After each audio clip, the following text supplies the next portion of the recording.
हाय, hello, नमस्कार. मी Archana, Archies कॅप्टी कॉर्नरमध्ये तुमचं सर्वांचं मनापासून स्वागत करते. तर अक्षय तृतीया होती, तर त्या निमित्ताने मी ह्या समय मागवलेल्या आहे. तर अक्षय तृतीयेच्या दिवशी काही ना काहीतरी सोनं खरेदी करत असतात, पण सोनं किती महाग झालेलं आहे. तर त्याच्यापेक्षा सोन्यापेक्षा जी वस्तू मी छान घेतलेली आहे तर ती आहे समई. तर ह्या समईचं नाव आहे महाभारत समई. तर खूप दिवसाचं माझं चाललं होतं ह्या समया घ्यायच्या मला, तर फायनली ते अक्षय तृतीयेच्या मुहूर्तावर मला मिळाले. तर हे समय मी जे घेतलेले आहेत तर बाप्पा मोरया स्टोअरमधून मागवलेले आहेत. तर त्यांची सर्विस खरंच खूप छान आहे. इतक्या लांबून पण आपण विश्वास ठेवून त्यांच्याकडनं देवाचे साहित्य मागवू शकतो आणि क्वालिटी पण छान आहे. तर ह्या समयी जे मी मागवलं तर त्यांनी मला त्याच्यासोबत हे समईचे जे आसन आहे तर ते गिफ्ट म्हणून मला दिलेलं आहे. तर हे त्यांचं खरंच एक वेगळंच आहे, असं कोणत्या शॉपमध्ये आपल्याला मिळणार नाही. कारण मी स्वामी समर्थांची मूर्ती मागवली होती तर त्यांनी मला त्याच्यासोबत 2 आसन आणि अगरबत्ती वगैरे असं बरंच काय काय मला त्यांनी फ्री पाठवलेलं होतं.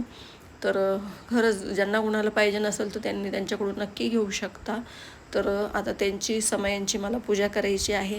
तर सकाळी लवकरच उठले मी आणि बाहेरचं सडा रांगोळी करून घेतलं, उंबरठ्याला हळदीचं लेपन करून घेतलं, देवांची छान अशी पूजा वगैरे करून घेतले. आणि जी माझी सकाळची पूजा असते, ती सेवा असते, नित्य सेवा, स्वामी चरित्र सारामृत पठण करत असते मी. तर ती अशी सकाळी छान पूजा करून घेतलं, कारण की पितृजेव घालावं लागतं. 1-12च्या आसपास तर स्वयंपाक वगैरे करायचा. तर माझ्या जावेकडं मला जायचं होतं स्वयंपाकासाठी. तर मग मी काय केलं, देवाजवळ मग असं आंबे प्रसाद ठेवलं, कारण तसं सोनं कसं ठेवू मी त्या दिवशी, म्हणून सकाळी असा आंब्यांचा प्रसाद दाखवला आणि मग तिकडे गेले. मग तिकडं स्वयंपाक वगैरे झाला, पाची पक्वान्न, पुरणपोळीचा स्वयंपाक, आमरस असं केलेलं होतं. आणि मग आमच्या सासऱ्यांच्या समोर मग असं ताट ठेवलं आणि काला करून पण ठेवत असतो आम्ही, कारण ते गाईला देतो. तर आणि हे जे ताट वाढलेलं आहे तर हे त्यांच्या नावाने पितृजेव घालत असतो आम्ही. तर अशी पूजा करत असतो. मग मस्त पूजा झाली, पितृजेव घातला आणि मग आमचे जेवणं झाले आणि मग मी घरी आले. आणि मग संध्याकाळी 5 वाजता मला अक्षय कलशची स्थापना करायची होती. तर त्याला लागणारे जे साहित्य आहे तर ते मी असं सगळं ताटात काढून घेतलं. तर काय काय साहित्य आहे ते, दालचिनी, लवंग हे आहे 11, आणि हळकुंड आहे, ते बांगड्या आहे, कवड्या आहे, परत कमळगट्ट्याचे मणी आहेत आणि पंचरत्न आहेत, परत पौळ आहे. असं घेतलेलं आहे मी सगळं साहित्य. जे जे माझ्याकडे होतं ते चिल्लर पैसे घेतले, नोटा पण घेतले थोडेसे. आणि आपल्याकडे सोन्याची वस्तू असेल तर ती पण ठेवू शकता, नसेल तरी चालेल असं. तर मग मस्त समयांमध्ये 7 वाती टाकल्या मी असे आणि ते प्रज्वलित केलं ना, खरंच त्याचं असं लक्क प्रकाश इतकं भारी वाटत होतं देवाजवळ. खूपच मला तर इतकं मी केलेली पूजा, ते समई मांडलेलं मला फारच आवडलं ते. आणि पूजा इतकी सुंदर वाटत होती ना. आणि मग हे सगळं समई वगैरे पेटवली, त्यांची पूजा केली. त्याच्यानंतर मग आता अक्षय कलशची तयारी. तर ताटामध्ये अगोदर तांदूळ घेतले, अष्टदल कमळ काढून घेतलं, त्याला हळदी कुंकू वाहिलं आणि तांब्याचा जो तांब्या असतो ना तो घेतला, त्याला स्वस्तिक काढून घेतलं. आणि तांब्या किंवा आपलं हे पितळाचं किंवा पंचधातूचं असंच घ्यायचं, स्टीलचं घ्यायचं नाही. तर मग तसं माझ्याकडं तांब्याचा होता तो.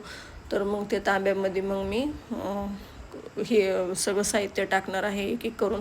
एकदा तांदूळ टाकायचे, मग जे जे वस्तू आपण काढलेली ते एक एक करून असं टाकायचं आहे. आणि ते टाकता वेळेस आपल्याला मंत्र म्हणायचा आहे लक्ष्मीचा. तर तो कोणता मंत्र आहे तो सांगते मी तुम्हाला. ओम श्रीं महालक्ष्मी दिव्ये नमः. ओम श्रीं महालक्ष्मी दिव्ये नमः.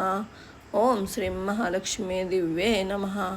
हा मंत्राचा जप करायचा आहे, ते कलश भरत आणि कलश पूर्ण भरल्याच्या नंतर मग मी त्याच्यावरती नोटा ठेवले.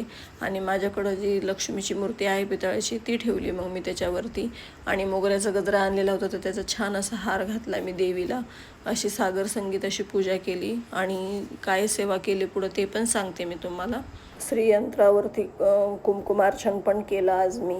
आणि आज दिवसभर मस्त सेवा होत गेले माझ्याकडनं. तर खूप छान दिवस गेला माझा अक्षय तृतीयेचा. खरंच खूप काही यूट्यूब जसं मी ओपन केलं आहे ना माझं, तसं मला असं खूप काही शिकायला पण भेटतं आहे आणि माझ्याकडनं ती सेवा पण होत चालली.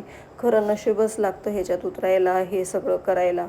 आपलं काम तर आयुष्यभर चालणारच आहे, कामामध्येच आयुष्य गेलं असं झालं. आणि सेवा वगैरे करायला काय असं एवढं भेटतच नव्हतं, पण आता मला इतकं छान वाटतं जसं मी सेवा करायला लागले तसं. तर मंत्र स्तोत्र काय काय सेवा केलं ते सांगते मी. व्यंकटेश स्तोत्र पठण केलं, विष्णू सहस्रनाम पठण केलं आणि ओम भगवते वासुदेवाय नमः हे 11 वेळा म्हटले. परत विष्णू गायत्री मंत्र 16 वेळा, लक्ष्मी गायत्री मंत्र 16 वेळा, कुबेर मंत्र 16 वेळा, 99 मंत्र 16 वेळा, महालक्ष्मी अष्टकम 16 वेळा, श्रीसूक्तम 16 वेळा, असं ही सगळी सेवा केली. त्याच्यानंतर मग आरती वगैरे केली देवीची, स्वामींची, असे 5 आरत्या केले मी, महादेवाची, लक्ष्मीची, असे मस्त आम्ही आरती वगैरे करून घेतली.